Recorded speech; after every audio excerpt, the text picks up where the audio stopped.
What's been the takeaway for you? Is there sort of the support that you're hoping for? Well, I think for me the takeaway is that we've got to stick with Ukraine.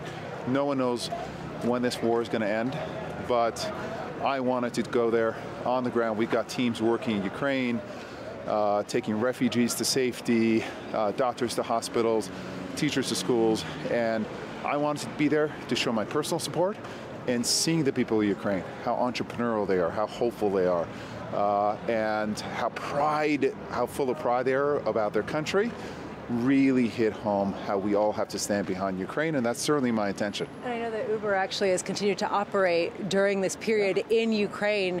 How challenging has that been? What have been some of the operational challenges? It's incredibly challenging because when there's a rocket attack or power outages, et cetera, mass transit goes out, the demand for our service increases, but the young people on the ground are the real heroes, and the drivers, we have 25,000 drivers in Ukraine, they are risking their lives to provide everyday transportation to real people. Do you feel more hopeful after this gathering?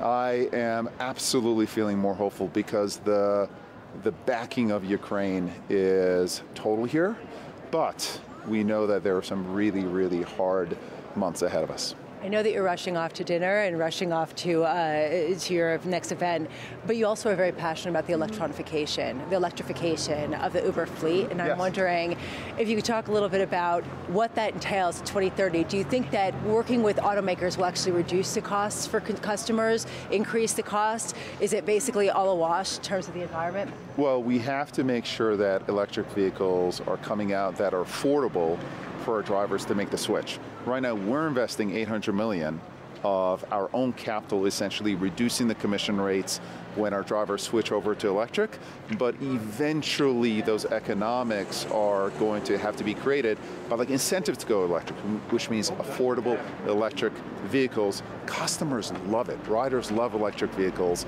and it's just a matter of getting the economic flywheel going.